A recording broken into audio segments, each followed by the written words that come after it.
Olá, está começando o Religare, Conhecimento e Religião. Hoje nós vamos falar sobre o Hamas e a causa palestina. Aqui comigo está a professora Roshni Singh, do Programa de Pós-Graduação em Relações Internacionais da PUC Minas. Olá, Roshni, seja bem-vinda ao Religare, obrigado por ter aceito o nosso convite. Olá, Flávio, prazer ficar aqui com você. Muito obrigado por ter acolhido nosso convite. Bem, você já nos segue através do nosso canal no YouTube ou dos nossos podcasts dos desenvolvedores? Procure para o Religare Conhecimento e Religião, revise os programas, acompanhe de onde você quiser e também compartilhe o Religare com as pessoas que você considera que podem gostar e acompanhar também o nosso programa. Roshni, para falar sobre esse tema do Hamas e da causa palestina, nós temos que voltar no tempo pelo menos uns 70 anos, um pouco mais de 70 anos, que foi a data de constituição do Estado de Israel e quando começa essa ocupação ali na Palestina. O que você pode nos dizer sobre este processo? É difícil, é um processo difícil, é um assunto difícil, complicado. Eu não concordo com você, eu acho que nós precisamos voltar ainda mais do que a criação do país de Israel, a ocupação das territórios palestinas. Então, o problema, na verdade, começou com a criação da conceito de zionista.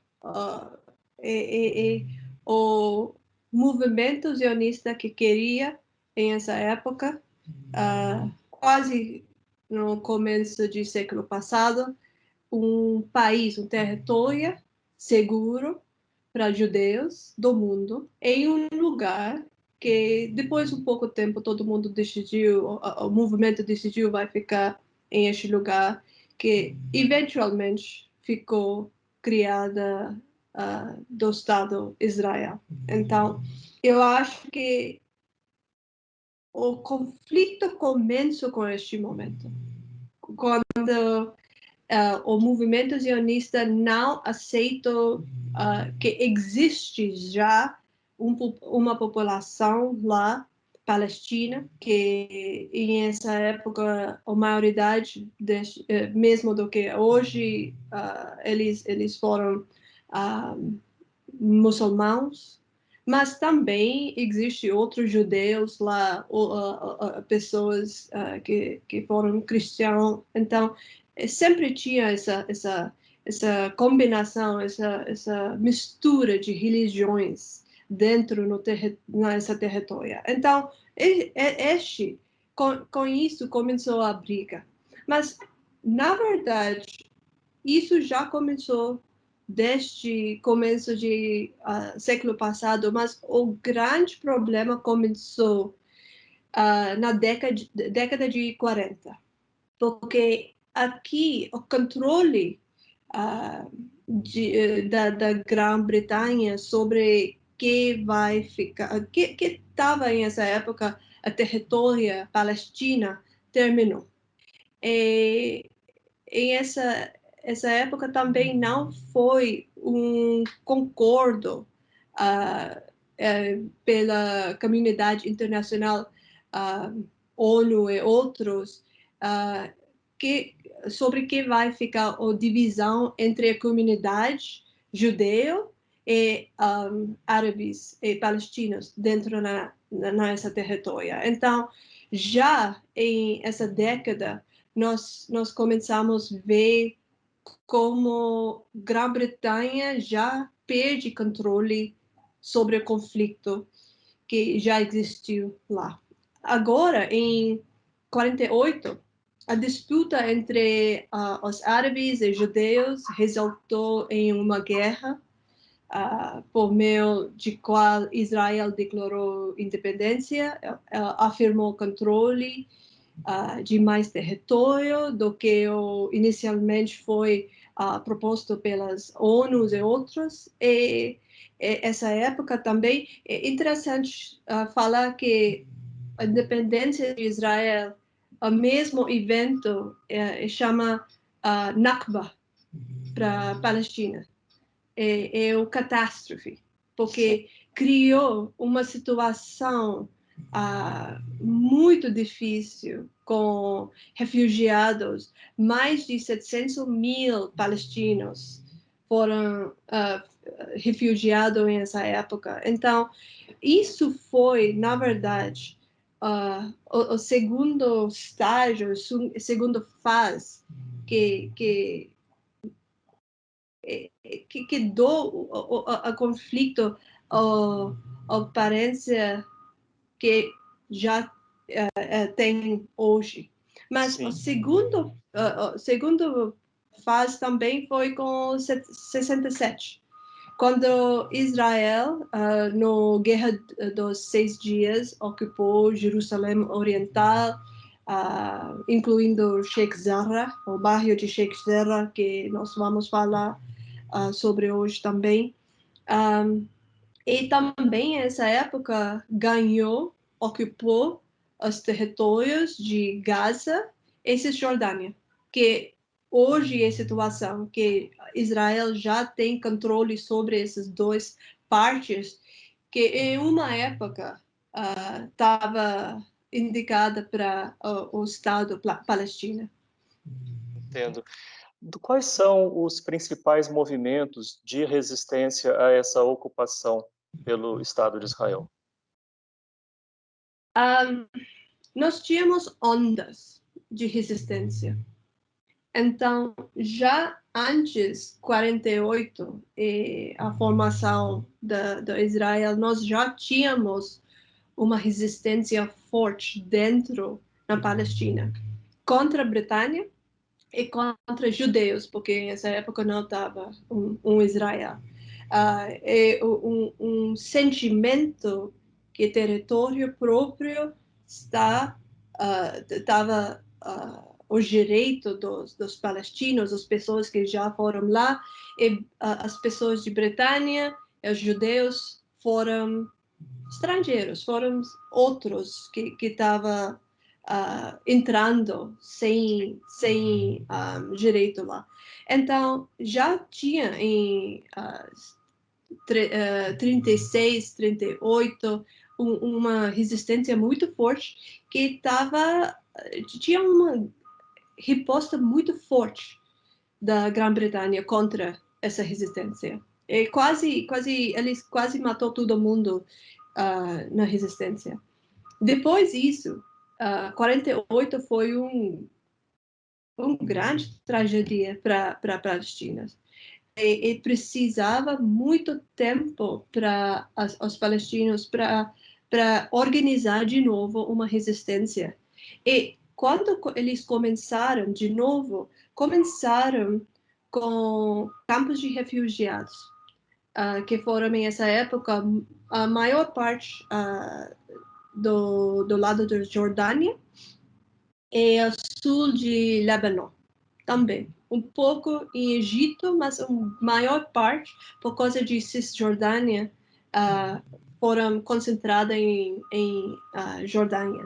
E essas pessoas, esses resistência que nós falamos foram fedaim. Ele do lado direito, do lado esquerdo, a maior parte não estava resistência religiosa nessa época, pessoas que não tinham muito treinamento, e essa época também com apoio de Egito, o presidente de Egito, Nasser, foi criada a PLO, eu acho que em português é OLP, Organização Liberação da Palestina. Exato. Então, que todo mundo já conhece, Arafat, que estava o líder muito, muito carismático, muito importante. Isso continuaram desde décadas de 70. Se qualquer pessoa conhece um pouco o conflito da década de 70, também ficou muito importante por causa de terrorismo, que começou os grupos palestinos. A maior parte que em essa época estava ligada com OLP e outros mais esquerdo começaram esses ataques. Nós conhecemos, por exemplo, ataque em Munique, que durante o Olímpico, lá outro instantes também hijackings, muitos ataques sobre aviões. Então, isso foi uma época. Mas a resistência religiosa começaram com o primeiro intifada. A primeira intifada foi 87, 88. E em essa época que Hamas apareceu no conflito, Hamas já tinha um raiz dentro no país, dentro no território palestino, porque em essa época já tinha o Irmandade Muçulmana, que é o raiz do Hamas. Hoje no Religare nós estamos falando sobre o Hamas e a causa palestina. Eu converso com a professora Roshmi Singh, do Programa de Pós-Graduação em Relações Internacionais da PUC Minas. Nós vamos fazer um breve intervalo e voltamos já.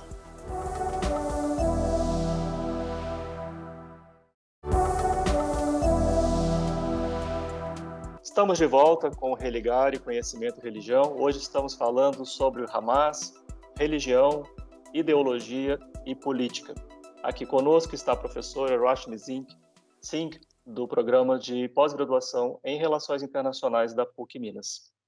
Roshmi, você falava no primeiro bloco sobre o surgimento do Hamas. A gente poderia seguir desse ponto, então, ele surge na segunda metade da década de 80, é isso? Uhum. Já a partir Exatamente. da Irmandade Muçulmana. Exatamente, porque em década de 80 nós começamos com a primeira resistência comum, popular, dentro da Palestina, território, especialmente começou em Cisjordânia, concentrada em cidade de Gaza. E em essa época, a Irmandade Muçulmana queria participar nessa resistência, chama Intifada, mas tinha medo do Estado de Israel. Então, eles criaram, em essa época, Hamas, para participar, para enfrentar o problema de ocupação sem deixar a organização de Irmandade Muçulmana aberta para qualquer ação contra eles. Mas o que acontece em décadas depois? Que Hamas ganhou muito popularidade. Eles tinham uma onda de suporte, de apoio dentro nos territórios que, na verdade, depois 3, 4 anos, a Irmandade Muçulmana dentro do território palestino sumiu. E Hamas assumed, eu não sei, pegou esse mesmo papel com a mesma estrutura que a Irmandade Muçulmana tinha de todos os trabalhos sociais, educação religiosa, esse apoio de religião, instituição de religião, e ficou o novo cara da resistência em essa época e está continuando até agora. Eles conseguiram, por que meios, essa boa penetração nas camadas populares? Né? O que do discurso e das práticas, né, do Hamas favoreceu essa sua consolidação no território ocupado? de novo, a raiz de Irmandade Muçulmana ajuda muito.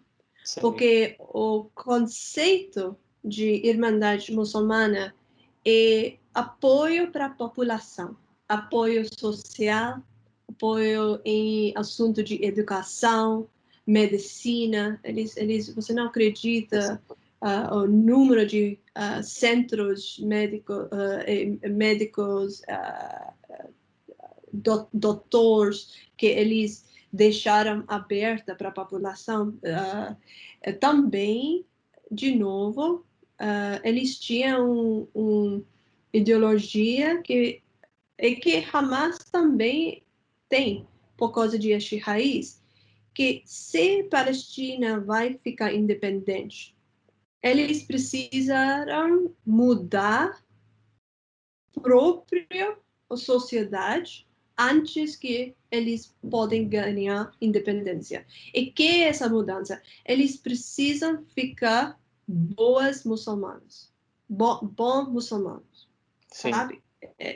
Porque o conceito é que Palestina, a crise de Palestina existe hoje porque palestinos deixou o caminho de Islã, o caminho direito de Islã, o caminho certo de Islã. Então, só um jeito para ganhar independência é para voltar para o próprio caminho certo. Isso também deixa Hamas muito forte quando você compara com outros movimentos, outros partidos que não são religiosos. Porque Hamas tem esse discurso que Palestina só pode ficar independente se vai ficar um Estado Islâmico. Até agora, palestinos, você já viu que nós tínhamos essa resistência, nós tínhamos tantos movimentos, mas ainda não tem independência. Por quê?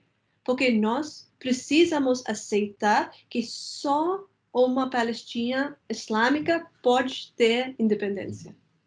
Então, eles têm este discurso com essas práticas sociais, com educação, com apoio medical, que dá um grande apoio para Hamas. Hamas, com certeza, hoje nós podemos falar, Hamas, com certeza, é um grupo terrorista. Mas Hamas é muito mais do que um grupo terrorista. Terrorismo é só um lado do Hamas. Eles são um partido político, eles são um movimento ideológico, religioso, eles têm uma raiz social dentro nas territórios. Então, eles são muito mais complexos do que só um grupo terrorista. Compreendo. E o que nós podemos falar dos acontecimentos mais recentes? Né? O que está acontecendo neste momento que o mundo, né, tem assistido nos últimos dias aí acontecendo na região da Palestina? Obviamente, existe dois eventos que reabriu de novo o conflito entre esses dois lados. Mas eu acho que a primeira coisa que nós precisamos lembrar é que, na verdade, que está acontecendo está acontecendo para muito tempo. Então, é o resultado de anos de bloqueios e restrições em Gaza, décadas de ocupação na Cisjordânia, décadas de discriminação contra árabes que são dentro do Estado de Israel. Então, tudo isso é o contexto. Mas ainda tem dois eventos. Então, antes de qualquer foguete chegou em Israel essa vez,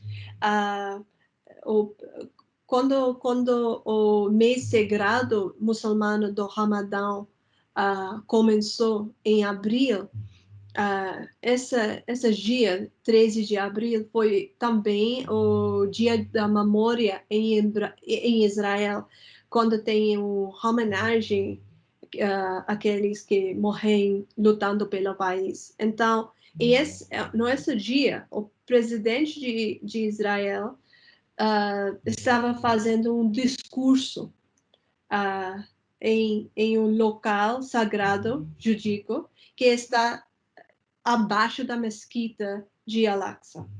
Em esse dia, o que acontece? Os policiais israelenses entrou na mesquita de Al-Aqsa em Jerusalém, que nós precisamos lembrar é o terceiro mais sagrado lugar para Islã e muçulmanos.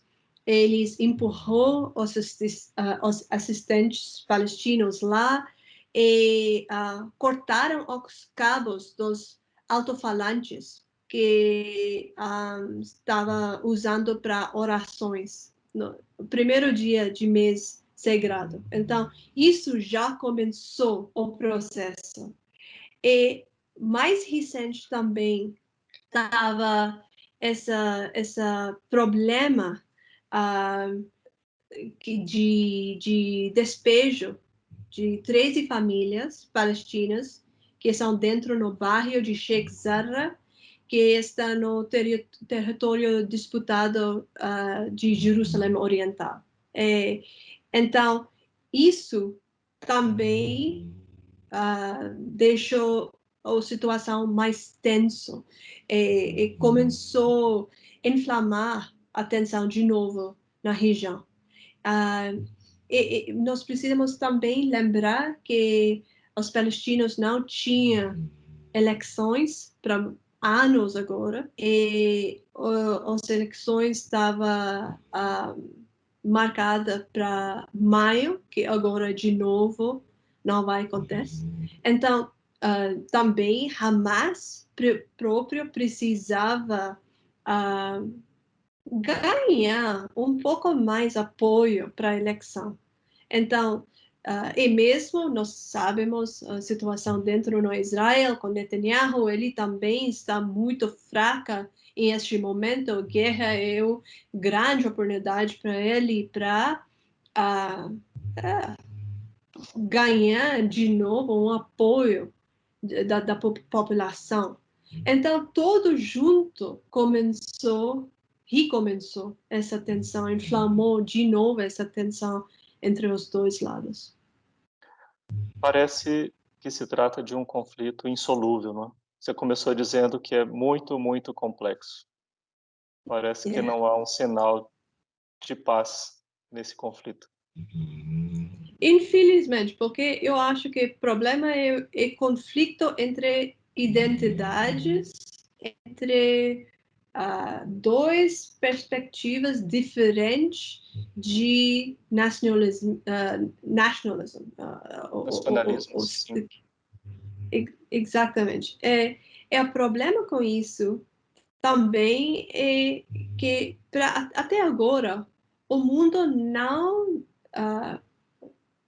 não deixou posição clara que vai tratar o conflito em um jeito igual. Até agora, na verdade, sempre Israel tem vantagem. Eles podem fazer coisas, ganhar território. Cada vez nós vemos que eles têm uma guerra, eles ganham território e, de novo, o mundo não faz nada. O país do mundo, ONU, não faz nada. Mas eu acho que a época está mudando. Nós estamos em uma época quando nós podemos falar sobre o assunto de novo. É um jeito com mais dificuldade os dois lados, para ver que problema, porque tem problemas os dois lados, né? Não é que só um tem culpa, dois lados têm culpa. Mas nós precisamos lembrar que se nós, por exemplo, nós estamos falando sobre Hamas e terrorismo, nós precisamos falar sobre o Estado de Israel e terrorismo também. Terrorismo não é só porque é violência do Hamas. O Estado também tem potencial para fazer terrorismo. E quando nós vimos isso parece que não vai resolver para anos ainda. Rashmi, muito obrigado pela sua participação no programa e vamos seguindo, né, acompanhando os desdobramentos desse tema. Nós somos um projeto de extensão do programa de pós-graduação em Ciências da Religião da PUC Minas. Você pode conhecer as nossas atividades e cursos acessando a página que está em pucminas.br/ppgcr. Religária de hoje fica por aqui. Um abraço muito cordial e até a próxima semana com mais um Religário, Conhecimento e Religião. Até lá!